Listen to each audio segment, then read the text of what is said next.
કોણ મહાપુરુષ? સાહેબ વલ્લભભાઈ પટેલ, બાબા આંબેડકર, મહાત્મા ગાંધી. આ તો હમણાંની વાત કરું છું, એની આગળ તો ઘણા જ યોદ્ધાઓ હોય, વર્ષોથી યુગોથી આપણા દેશમાં.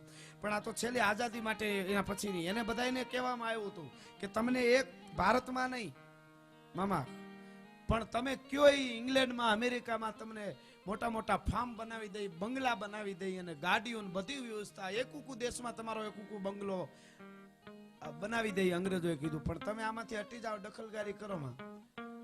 અને તેથી એ બધાય મહાપુરુષો એમ કહેતા હતા કે મારો દેશ, મારા દેશનો એક નાનામાં નાનો માણસ હોય ને, એ પોતાની સ્વતંત્રતામાં જીવી શકે અને એને અંગ્રેજોને સલામ ન કરવી પડે ત્યાં સુધી અમે કોઈ દિવસ હક લેવાના નથી. બાકી અમારે કોઈ બંગલા જોતા નથી, કોઈ ગાડીઓ તમારી જોતી નથી, મારા દેશને આઝાદ કરવો છે.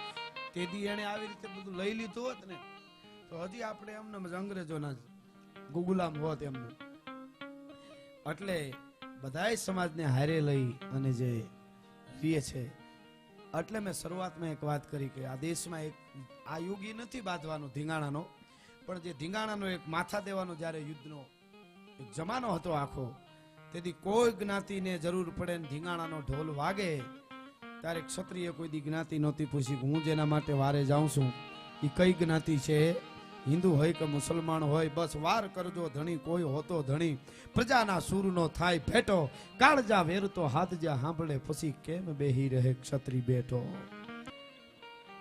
ગામડામાં રહ્યો છો આપ બધા અને આવું બધું સાંભળો છો એનો અમને આનંદ હોય.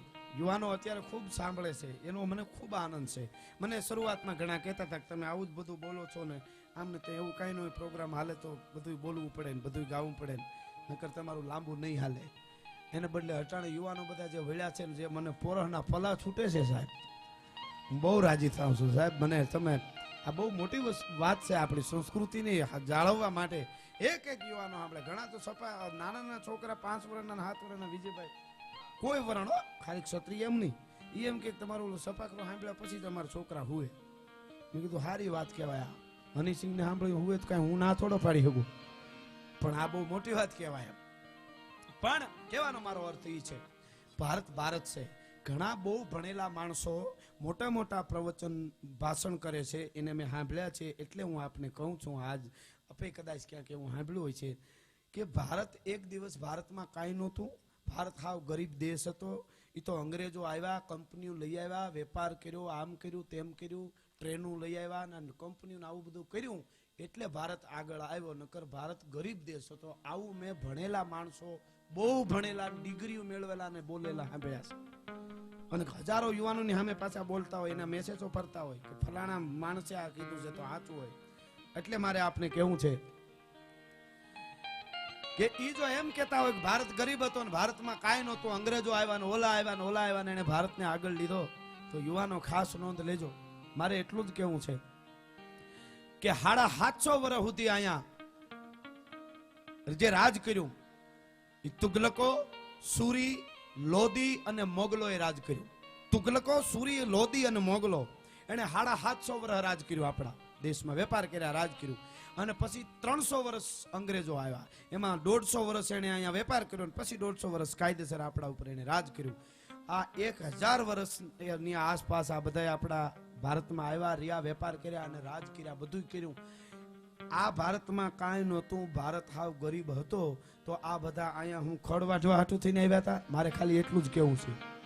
કોઈ ભણેલા માણસો એવી વાત કરે તો એને આ પ્રશ્ન કરજો કે આ ખડ વાટવા આવ્યા હતા અહીંયા. હજી સુધી તમે ક્યાં સાંભળ્યું છે છેવાડાનું ગામ હોય, ગરીબમાં ગરીબ ગામ હોય, ત્યાં અમરેલીથી રાજકોટથી જુનાગઢથી 20 વેપારીઓ વેપાર કરવા ગયા. જે ગામમાં ખાવાનું ટંકનું નહોતું, એવા મજૂર જ રહેતા હતા, ત્યાં અમરેલીથી 20 વેપારીઓ વેપાર કરવા ગયા. એવું તમે ક્યાં સાંભળ્યું? ત્યાં જઈને શું વેપાર કરી છે? એમ ભારત ભારત હતો, ભારત છે ને ભારત રહેવાનો છે. બીજા દેશની ટીકા નથી આપણે, બીજા દેશમાંથી લીધા જેવું ઘણું બધું છે એ લેવું, પણ બહુ અમુક ભણી ગયેલા યુવાના એકચ્યુઅલી ફોરેન તો ફોરેન છે, ભારત શું છે તો અહીંયા આપણને એમ થાય કે આને શું કેવું, આને ભારતની જેને દેશની ખબર નથી.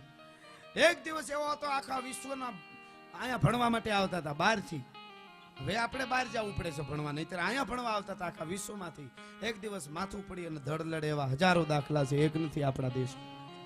અને અતાણે ખાલી ખરપિયો લાગી ગયો આંગળીમાં કંઈક અને લોહી નીકળે, ટીટીનસનું ધનુરનું ઇન્જેક્શન લેવું પડે છે, આટલો ફેર પડી ગયો છે. ભારત ભારત છે સાહેબ, કોઈ દેશની ટીકા નથી. પણ હું આપને બીજી વાત તમને કહું, વાત નીકળી જ છે આવી વિજ્ઞાનની બધી હારી, એટલા માટે હું આ ઓલું કે આપણી દેશી ભાષામાં પાથીએ એટલે તેલ નાખવું પડે છે કે બહુ ભણેલા માણસો તરક બહુ કરે એટલે મામા. લગભગ જાજા વર્ષ થઈ ગયા છે, મને એ પૂરું બોલતા ન આવડે, પણ ભારતે કંઈક વૈજ્ઞાનિકે એવો પ્રયોગ કર્યો અને સ્ટેચ્યુ બેબી બનાવ્યું. સ્ટેચ્યુ બેબી એવું કંઈક કહેવાય ને એને. અને એ વખતે ચિત્રલેખામાં લેખ આવ્યા, છાપામાં આવ્યું ને આખા વિશ્વમાં ગાયું ભારતની સિદ્ધિ, ભારતે સ્ટેચ્યુ બેબી બનાવ્યું. ભારતની અટાણે તો એ દીકરી કહે છે કે જુવાન થઈ ગઈ છે, પણ ભારતના વૈજ્ઞાનિકે એવો પ્રયોગ કર્યો કે સ્ટેચ્યુ બેબી બનાવ્યું. એવું ક્યારે બન્યું હતું કે હવે એ દીકરી હજી યુવાન થઈ ત્યારે ભારતે આ તો ચિત્રલેખામાં લેખો આવ્યા ને આવું બધું 20-22 વર્ષ પહેલાનું આ ઘટના બનેલી. તો પેલા બીજા દેશના વૈજ્ઞાનિકોએ આ કરી બતાવ્યું, પછી ભારતે કર્યું. એટલે બધા એમ કે પેલા ઓલાએ કર્યું, પછી હવે આપણી આ સિદ્ધિ. એમ ભારત માટે એ મૂળ નવું નથી. બીજા વૈજ્ઞાનિકોએ 50 કે 100 વર્ષ પહેલા આ પ્રયોગ કર્યો હોય છે. આપણા દેશની માલિકોર 5,500 વર્ષ પહેલા આ પ્રયોગ થઈ ગયો છે. ગાંધારીએ પિંડ જન્મો તો અને ઈ પિંડના ઈ ભ્રૂણના 100 કટકા કરવામાં આવ્યા, 100 બ્રાહ્મણના ઘડા બોલાવવામાં આવ્યા અને એકુકુ ઘડામાં 100 કરોડો છે સ્ટેચ્યુ બેબી છે. 5,500 વર્ષ પહેલા ઈ પ્રયોગ આપણે ત્યાં થઈ ગયો છે. તો કયા દેશનું વિજ્ઞાન આગળ? આપણું ભેળું વાંચતા રહેજો. એટલા માટે હું આ લોક સાહિત્યના માધ્યમથી આપણે કહું છું, 5,500 વર્ષ પહેલા જે ઘટના બની હોય એ 100 વર્ષ પહેલા ફોરેનમાં બને, પછી ભારતમાં બને તો કે ભારતની સિદ્ધિ. આપણે ત્યાં નવું નથી. બીજી વાત તમને કહું, અત્યારે વૈજ્ઞાનિકોએ એવું પ્રયોગ કરે છે કે ભાઈ પુરુષમાંથી જાતિ પરિવર્તન કરીને સ્ત્રી થઈ જાય, સ્ત્રીમાંથી પુરુષ થઈ જાય. આવું હમણાં વૈજ્ઞાનિકે કર્યું. તો બધા કે ઓહો વિજ્ઞાન તો ક્યાં પહોંચી ગયું. આમ તો આ હમણાં બન્યું છે, હમણાં નહીં, આપણા ભારતમાં 5,500 વર્ષ પહેલા આ ઘટના બની છે. શિખંડી છે ને એ સ્ત્રી હતો, એને જાતિ પરિવર્તન કરી અને પુરુષ થયો હતો. એટલે જ ભીષ્મ પિતાએ હથિયારો મૂકી દીધા હતા કે હું સ્ત્રીને સામે હથિયાર નથી ઉપાડતો. તો 5,500 વર્ષ પહેલા એ પ્રયોગ પણ આપણે ત્યાં થયો છે. વૈજ્ઞાનિકોએ હમણાં કર્યું છે. બીજી વાત તમને કહું, 2-3 વર્ષ પહેલા છાપામાં આવેલું, અને આપણે બધાને ન્યૂઝમાં બધે જોતા હો એટલે ખબર છે, એવું છાપામાં આવેલું કે વિદેશની માલિકોએ એક પુરુષે 2 બાળકને જન્મ આપ્યો. તો કે વિજ્ઞાન ક્યાં પૂગી ગયું? આપણું ભારત તો હજી ત્યાં કેદીએ પૂગશે. આવી વાતો ઘણા કરે ભણેલા કે ભાઈ ઓ ફોરેનના વિજ્ઞાન ક્યાં પૂગી ગયા કે એક પુરુષે 2 બાળકને જન્મ આપ્યો. આવું 2-3 વર્ષ પહેલા બનેલું અને છાપામાં આવ્યું. તો આપને કદાચ ખબર છે, આપણા દેશ માટે એ બિલકુલ નવું નથી. ભાગવત વાંચજો, માનધાતા એના બાપના પેટમાંથી જન્મ્યો તો 1000 વર્ષ પહેલાની આ વાત છે. ભલા માણસ, આપણા ભારત માટે હું આ પુરાવા સાથે કહું છું. આવે તો 1000 દાખલા દઈ શકું તમને. માનધાતા એના બાપના પેટમાંથી જન્મ્યા હતા. તો કેદી આ બની છે? આ વૈજ્ઞાનિકોએ તો હમણાં કર્યું. એટલે હું કરું છું ભારત કાયમના માટે આની વાતો કરું છું આ દેશની, કે ભારત છે. બીજા દેશને વંદન છે, કોઈ દેશની આપણે ટીકા નથી કરવી. એના પાસેથી ઘણું લીધા જેવું છે. સમયસર કામે વયું જવું, સમયસર ઉઠી જવું. આપણે ઘરમાં 1 જણો કમાતો હોય ને 7 જણા ઘુમરા મારતા હોય, અને પાછા આડા પીડા કે જરાક પાણી ભર દેતા, તો ઈ ઓલા પાસેથી લીધા જેવું છે. હાથે પાણી પી લે એવું તો ઘણું છે. એમ બીજી વાત તમને કહું, આપણે ઘરનું એટલે વાંધો ને, અહીંયા દરબારો બેઠા, અહીંયા પટેલ બેઠા, અહીંયા બ્રાહ્મણ બેઠા છે, માલધારી બેઠા છે, અહીંયા દલિત છે ને 18 વર્ણ અહીંયા હોય. મને હમણાં કોઈ પ્રશ્ન કર્યો, મામા મને કે ગઢવી અને દરબાર આનું બધાનું નામ પીવામાં બહુ આવે, એમ કે બધા આ પીવે બહુ. તો અટાણે દારૂ ફેશન થઈ ગયો, 18 વર્ણ પીવે છે. તો આનું બેનું કામ મને આપણા દાયરામાંથી કોકે કીધું કે આપણું જ નામ કેમ વધારે આવે, એટલે કે દરબારનું ગઢવીનું નામ વધારે આવે. એ ક્યાંય પણ પીવે છે 18 વર્ણ, ફેશન થઈ ગઈ નથી પીતા. તો મેં કીધું આનું, મને કે આનું શું કારણ? મેં એને કીધું. પછી મેં કીધું કારણ એક જ છે, પીવે છે બધાય, પણ બધા પીને હોઈ જાય ને અમે બહાર નીકળી, આટલો જ ફરક છે. એ ફરક નીકળી જાય બધા હરખા જ છે.